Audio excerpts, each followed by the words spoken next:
आप देख रहे हैं खबर से आगे। नमस्कार, मैं हूं अजय कुमार। हम लगातार आपके सामने खबरें प्रस्तुत करते हैं। अब देखिए खबर से आगे। आज की बड़ी खबर, बेंगलुरु दंगे के दौरान पुलिस के बीच जो बातचीत हुई है उसका ऑडियो इंडिया टीवी के पास है। यह बहुत बड़ा खुलासा हम आपके सामने रख रहे हैं। पुलिस की वॉकी टॉकी के ये मैसेज बताते हैं कि दंगा ब्रिगेड किस तरीके से पुलिस कर्मियों की जान लेने पर उतारू हो गई थी। इसमें अधिकारियों की बातचीत आप सुनिए। इंस्पेक्टर ने गोली चलाने की इजाजत मांगी। बातचीत कन्नड़ा में है, उसका हिंदी ट्रांसलेशन किया गया है और अब हम आपके सामने बता रहे हैं। इंस्पेक्टर ये पूछ रहा है, डीजी हाली। इंस्पेक्टर जवाब देता है, रिपोर्टिंग सर। अधिकारी, केजी हाली के पास कोई केएसआर टीम है? इंस्पेक्टर जवाब देता है, केजी हाली सर, यहां कोई टीम नहीं है। हम बुरे तरीके से फंसे हुए हैं। बचना है तो फायर करना ही पड़ेगा। प्लीज बताइए क्या करना है।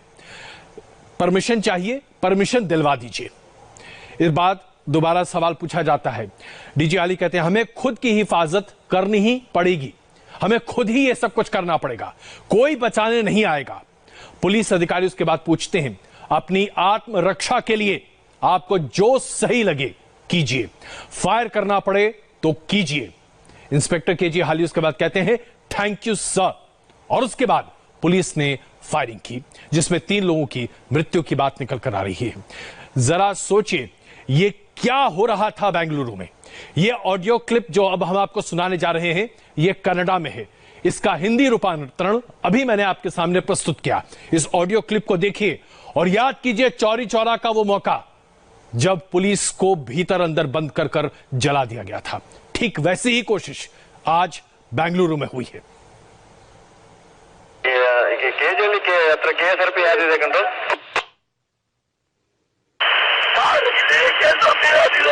ಯಾರು ಇಲ್ಲ, ನಾವೆಲ್ಲ ಹೊರಗಡೆ ಇದ್ರೆ ನಾವು ಮಾಡೇ ಮಾಡ್ತೀವಿ ಸರ್. ಸರ್ ಮಾಡಿ ಸರ್, ಅವ್ರು ಯಾರು ನಿಮ್ಗೆ ಕಾಪಾಡಲ್ಲ, ನಿಮ್ಮಷ್ಟು ನೀವು ಕಾಪಾಡ್ಕೊಳ್ಳಿ ದಯವಿಟ್ಟು. ನಮ್ಮ ಸರ್ ಸರ್ ನಾವು ಮಾಡೇ ಮಾಡ್ತೀವಿ ಸರ್. ಇನ್ನು ಆತ್ಮರಕ್ಷಣೆಗೋಸ್ಕರ ಏನು ಮಾಡ್ತಾ ಇದೆಯಪ್ಪ, ಮಾಡೋ ಡಿಸಿಷನ್ ತಗೋ, ಫೈರ್ ಮಾಡಪ್ಪ.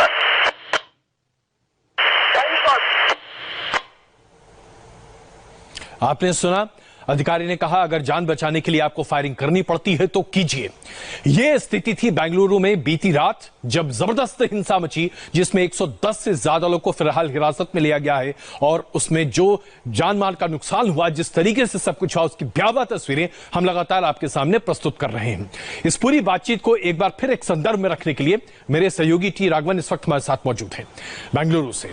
राघवन, ये बताइए कि ये जो बातचीत है ये बताती है कि किस तरीके से पुलिस स्टेशन को घेर कर उस पर हमला किया गया, यानी कि सोच समझकर बहुत ही सुनियोजित रणनीति के तहत बेंगलुरु में पुलिस स्टेशनों पर हमला किया गया, विधायक के घर पर हमला किया गया। जी बिल्कुल, देखिए अजय जी, ऐसी 4 कॉन्वर्जेशंस मुझे एक्सेस हुई हैं और इन चारों को, क्योंकि कन्नड़ा भाषा में, इसलिए मैंने दर्शकों को समझाने के लिए सिर्फ एक आप तक भेजी है। साफ साफ पता चलता है उसमें जो केजी हल्ली के इंस्पेक्टर हैं उनकी बातों में जो तनाव आप देख रहे हैं, उससे साफ अंदाजा लगाया जा सकता है जो भीड़ वहां पर थी उसकी मंशा सिर्फ एक व्यक्ति को, जिसने ये विवादित कमेंट किया था, उसको गिरफ्तार करवाने की नहीं थी, बल्कि और कुछ वो करना चाहते थे और जो उन्होंने किया भी। वो यहाँ तक कहा जा रहा है, पुलिस अधिकारी हमें ये बताते हैं कि अगर उन्हें मौका मिलता तो वो 1-2 पुलिसकर्मियों की जान लेने तक उन्होंने प्लानिंग की हुई थी। और ये जो ऑडियो मैसेज दिया गया, इससे साफ साफ पता चल रहा है कि किस तरह से इस पुलिसकर्मी को अपने अधिकारी से ये गुजारिश करनी पड़ी कि वो तभी बच सकता है जब उसे फायर करने की अनुमति दी जाए। उसके बाद पुलिस कमिश्नर के आदेश के बाद फायर करने की अनुमति दी और उसके बाद फायरिंग हुई। इसके बाद ही तकरीबन 1.5 घंटे के बाद वो भीड़ वहां से छट पाई। अजय जी, राघवन, ये बताइए कि कर्नाटक के सभी वरिष्ठ मंत्री साजिश की तरफ संकेत दे रहे हैं। सबसे बड़ी बात जो मुझे खटक रही है, जो मैं आपसे समझना चाहूंगा संक्षेप में ही सही, जैसे ही सोशल मीडिया पर एक कमेंट सामने आता है, महज 2 घंटे के भीतर सैकड़ों लोग सड़क पर आ जाते हैं, आगजनी होती है, तबाही मचा दी जाती है, सब कुछ बर्बाद कर दिया जाता है। इतनी जल्दी इतना बड़ा रिएक्शन कैसे संभव है? बिल्कुल यही बात बार बार कही जा रही है और इसीलिए पुलिस भी ये कह रही है कि सिर्फ एक विवादित कमेंट या पोस्ट की वजह से होने वाली ये हिंसा नहीं है। इसकी इंटेंसिटी आप देखिए, इससे साफ साफ पता चलता है कि इसके पीछे एक साजिश है, एक डिज़ाइन है। ताना बाना पहले ही बुन लिया गया था, एक मौके का इंतजार किया जा रहा था और वो मौका मिला और इसे एग्जीक्यूट कर दिया गया। अजय जी, अब इसमें एक और विरोधाभास है, जैसा कि हमने आज अपने दर्शकों को भी बताया। एक तरफ भीड़ थी जो लगातार आगजनी कर रही थी, सब कुछ तबाह कर रही थी, और दूसरी तरफ उसी समुदाय के लोग थे जो कि एक मंदिर को बचाने के लिए ह्यूमन चेन बना रहे थे। क्या यह भी सोची समझी रणनीति थी? जी देखिए, जो मैं उस मंदिर को मैंने विजिट किया अजय जी, वहाँ के लोगों से भी मैंने बात की। वहाँ के लोगों का ये कहना है कि जेन्युइनली कुछ लोगों ने कोशिश की थी कि उस मंदिर को प्रोटेक्ट किया जाए, क्योंकि एमएलए के घर से जहाँ पर आगजनी तोड़फोड़ हुई कुछ मीटर की दूरी पर वो मंदिर था, इसीलिए उसे प्रोटेक्ट करने की कोशिश की गई। लेकिन उस वीडियो का एक और हिस्सा जो सामने आया है उसमें यह कहा जा रहा है किसी की तरफ से कि जल्दी से इसे अपलोड किया जाए, वो सवालों के घेरे में है और पुलिस उसको इन्वेस्टिगेट कर रही है। चलिए, तो यानी कि पूरे मामले में बेंगलुरु में बीती रात जो कुछ हुआ उसमें बहुत बड़ी साजिश की बू आ रही है। राघवन, धन्यवाद इस बातचीत के लिए। अब जरा हम आपको आगे बढ़कर दिखाते हैं बेंगलुरु की आग की ये लपटें देखिए, यहां चित्कार देखिए। हमने आपको ये तमाम ऑडियो क्लिप्स दिखाए हैं, इसके बाद अब इस चित्कार को देखिए और समझिए। ये हो रहा था बीती रात बेंगलुरु में, जहां सड़क पर सैकड़ों की संख्या में दंगाई मौजूद थे। पूरी इनसाइड स्टोरी अब आपके सामने हम प्रस्तुत करेंगे। यह कांग्रेस विधायक का घर है जिसे पूरे तरीके से जलाने की कोशिश की गई। कहा गया कि जिस व्यक्ति ने सोशल मीडिया पर विवादित पोस्ट लिखा था वो इसी घर में छिपा हुआ था, और उसके बाद सड़क पर जो भीड़ उतरी उसने ये तबाही मचाई जो आप अभी अपने स्क्रीन पर देख रहे हैं। जलती हुई आग की ये लपटें बताती हैं कि सड़क पर जो कुछ था सब कुछ खत्म हो गया। तमाम तरह की गाड़ियों को आग लगा दिया गया, यहां तक कि वहां पर जो घर थे उन्हें आग लगाया गया, पुलिस स्टेशन को आग लगाया गया। यह सब कुछ इसकी बात है। अब स्थिति यह है कि पुलिस ने फिलहाल एसडीपीआई एक राजनीतिक संगठन है, उसके प्रवक्ता मुजम्मिल पाशा को गिरफ्तार किया है। बेंगलुरु के जो दंगे हुए हैं उसकी ये तस्वीरें साफ तस्दीक करती हैं कि मुजम्मिल पाशा के सामने खड़ा था और उसके वक्त भीड़ ने थाने को घेरने की कोशिश की और अचानक अफवाह फैल गई कि कमेंट लिखने वाला व्यक्ति, जिसका नाम नवीन बताया जा रहा है, वो विधायक के घर में मौजूद है। अचानक 500 से ज्यादा लोग विधायक के घर की तरफ कूच कर जाते हैं, नारे लगाने की आवाजें सुनाई देती हैं और ये सब कुछ आपके सामने खुद ही होगा तस्वीरों में, आप जरा खुद देखिए।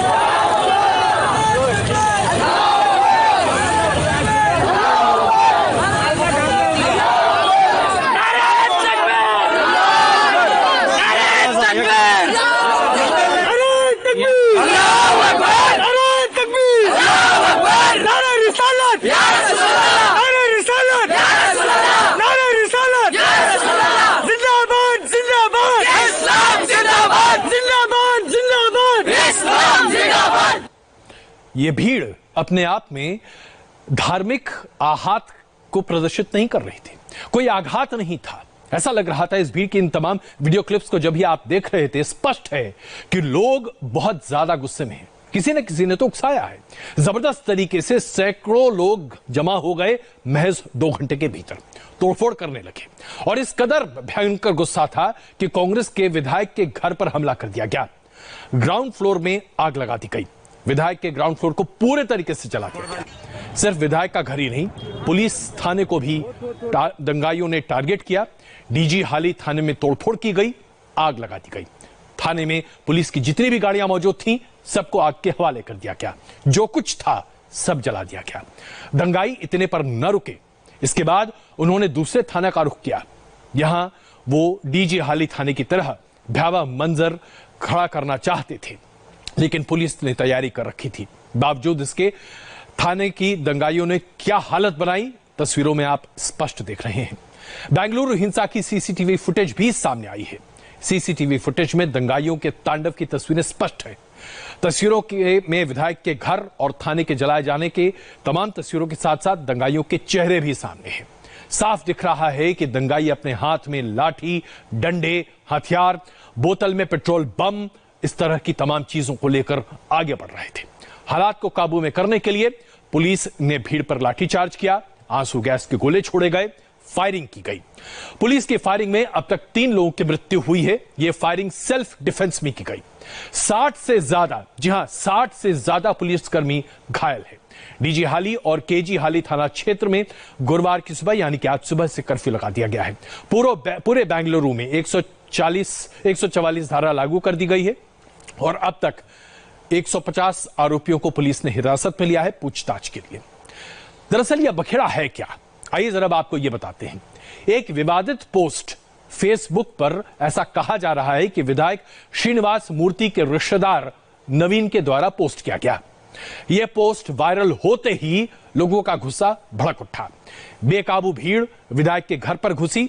तनाव को देखते हुए विधायक और पुलिस ने भीड़ से आरोपी पर सख्त एक्शन का वादा किया, लेकिन भीड़ ने इस बात को माना ही नहीं। शायद उनका एजेंडा ही कुछ और था। उनका एजेंडा था तमाशा करना, उनका एजेंडा था बहुत बड़ा नुकसान करना।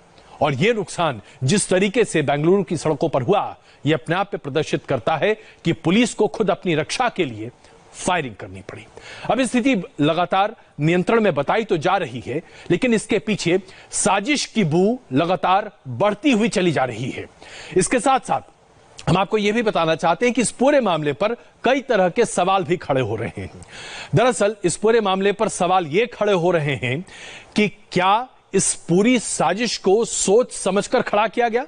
जी हां, यह एक सोची समझी हिंसक साजिश है क्या? यह पहला सवाल खड़ा होता है, क्योंकि जिस कमेंट का रिएक्शन इतना विस्फोटक हो, उस रिएक्शन को सिर्फ 2 घंटे में इतनी बड़ी भीड़ को जमा करना यह आसान नहीं लगता। इसके साथ साथ क्या कुछ लोग जानबूझकर इस्लाम के नाम पर धमका रहे थे लोगों को, उकसा रहे थे लोगों को? इसके साथ साथ क्या यह बड़ी प्लानिंग थी कि पुलिस पर हमला किया जाए? क्योंकि जिस तरह से पुलिस थाने को निशाना बनाया गया, यह कानून व्यवस्था को सीधे चुनौती देने के बराबर है। इसके साथ साथ एक बड़ा सवाल यह भी खड़ा होता है, सोशल मीडिया पर एक पोस्ट होता है। देश में ऐसे कानूनों की लंबी फहरिस्त है कि अगर आप सोशल मीडिया पर कोई ऐसा आपत्तिजनक पोस्ट करते हैं जिससे किसी की धार्मिक भावना आहत होती है, उस व्यक्ति को तुरंत पुलिस पकड़ सकती है, पुलिस कार्रवाई होती है, हिरासत में लिए जाने के बाद जेल का भी प्रावधान है। तो क्या इस भीड़ को देश के कानून पर यकीन नहीं? क्या देश के आईन पर यकीन नहीं था?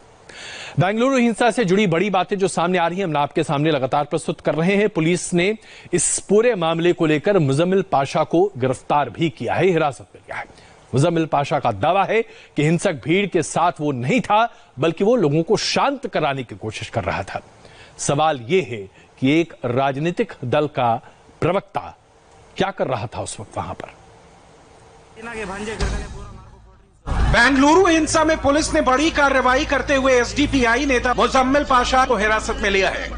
पाशा पर डीजे हल्ली थाने में तोड़फोड़ करने का आरोप लगा है। मुजम्मिल पाशा कर्नाटक में एसडीआई के प्रवक्ता हैं। Social democratic party of India के बने 11 साल हुए हैं। एसडीपीआई कर्नाटक में सक्रिय है, अपने सियासी वजूद की तलाश में है, सूबे में अपना वोट बैंक बनाना चाहती है। बेंगलुरु हिंसा को कर्नाटक के मंत्री सीटी रवि सोची समझी सियासी साजिश करार दे रहे हैं। 1 घंटे के आसपास पेट्रोल बम और स्टोन लेकर के हमला किया। 300 को ज्यादा व्हीकल आग कर दिया है। ये मैं सोचता हूं ये प्लान करके दंगा कर दिया है। सरकार के मंत्री हिंसा और आगजनी के लिए एसडीपीआई पर आरोप लगा रहे हैं, लेकिन एसडीपीआई प्रेसिडेंट का क्या कहना है, ये भी सुन लीजिए। नवीन जैसा एक क्रिमिनल कंटिन्यूसली कई दिनों से इस्लाम के खिलाफ सोशल मीडिया में पोस्ट डालने को आया था। इसको लेकर पुलिस स्टेशन में जब कंप्लेंट करने के लिए गए, वहां के पुलिस ऑफिसर और एसीपी 2 घंटा 3 घंटे टाइम दीजिए बोल के कहा, लेकिन रात के 11:30 बजे तक वो नवीन को अरेस्ट भी नहीं किया, कुछ भी कार्रवाई नहीं किया। और पुलिस का जो निग्लिजेंस है, ये सारे मामला का जिम्मेदारी है। सबके अपने दावे हैं और अपने आरोप प्रत्यारोपों का सिलसिला जारी है, लेकिन लगता तो यही है कि ध्रुवीकरण सियासत को चमकाने का सबसे मुफीद तरीका बन गया है, जिसकी भेंट इस बार हाईटेक सिटी बेंगलुरु बना है। आपने देखा एसडीपीआई की तरफ से बयान क्या सामने रखा गया है कि पुलिस को कंप्लेन करने के 2-3 घंटे बाद तक नवीन को हिरासत में नहीं लिया गया, इसलिए पुलिस के खिलाफ भीड़ ने हिंसक कार्रवाई की है। तो क्या भीड़ अब तय करेगी कि पुलिस को क्या करना चाहिए और क्या नहीं करना चाहिए? क्या भीड़ तय करेगी कि देश का कानून माना जाए या न माना जाए? क्या भीड़ तय करेगी कि इस देश में क्या होगा? इस बात का फैसला हम सबको करना है। बने रहिए मेरे साथ, एक छोटा सा ब्रेक लेते हैं, लेकिन ब्रेक के बाद बड़ी खबर आपके सामने। हवाला का एक बहुत बड़ा रैकेट सामने आया है। अभी तक तो पाकिस्तान के जरिए हवाला की बातें सामने आती थी। चीन ने अब हवाला का रैकेट इस्तेमाल किया है और उसके जरिए बहुत बड़े पैमाने पर भारतीय अर्थव्यवस्था को चोट पहुंचाने की कोशिश की है। अभी तक पाकिस्तान से हवाला के जरिए हिंदुस्तान की अर्थव्यवस्था को नुकसान पहुंचाने की कोशिशें होती थीं, लेकिन अब हम आपको बताने जा रहे हैं कैसे चीन लगातार बीते कुछ वक्त से हिंदुस्तान की अर्थव्यवस्था को न सिर्फ चोट पहुंचा रहा है, बल्कि चीनी कंपनियों को जबरदस्त हिंदुस्तान में फायदा भी करवा रहा है। ये तस्वीर चीनी नागरिक लुओ सांग की है, जिसे इनकम टैक्स विभाग ने 1000 करोड़ के हवाला रैकेट के आरोप में हिरासत में लिया है।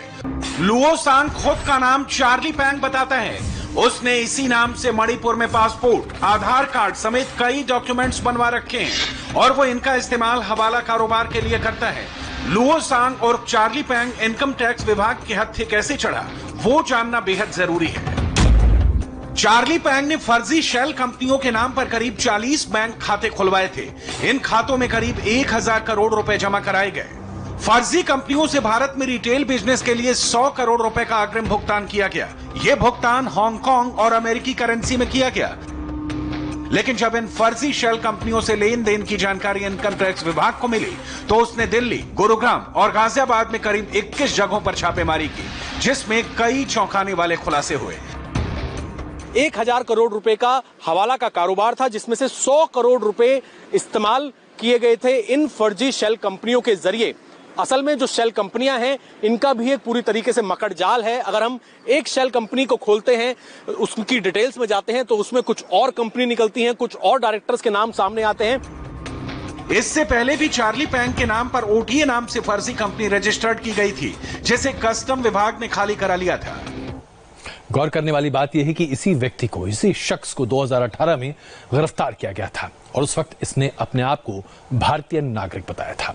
वैसे में बड़ा सवाल खड़ा यह होता है कि आखिरकार चीन क्यों यह सब कुछ कर रहा है। दरअसल चीन भारतीय अर्थव्यवस्था को तहस नहस और ध्वस्त करने की कोशिश कर रहा है। दोनों देशों के बीच अर्थव्यवस्था को लेकर लगातार प्रतिस्पर्धा है, ये बात स्पष्ट है। भारतीय अर्थव्यवस्था को नुकसान पहुंचाने के नए हथकंडे अपनाता चीन अब हवाला का भी इस्तेमाल करने लगा है। हवाले के पैसों से भारत में चीन की कंपनियों को प्रमोट करना सबसे बड़ा मकसद है। उनके शोरूम्स बनवाना, उनकी तमाम सहूलियतों को आगे बढ़ाना, उनके एडवर्टाइजमेंट कैंपेन को आगे बढ़ाना और धीरे धीरे भारतीय बिजनेस को ठप करना। इसके साथ साथ तीसरा जो सबसे खतरनाक मकसद है, जिस तरह से पाकिस्तान आतंकवाद को लेकर लगातार सक्रिय रहा है, चीन भी इस रूट का इस्तेमाल कर आतंकवाद को प्रोत्साहित कर सकता है, पाकिस्तान की मदद कर सकता है। चीन की हवाला साजिश का इलाज हमारी जांच एजेंसियां कर रही हैं, लेकिन चीन से आए वायरस को लेकर अभी तक स्थिति स्पष्ट नहीं है। बताएंगे इसके बारे में मेरे सहयोगी पंकज। बने रहिए हमारे साथ, बस एक छोटा सा ब्रेक।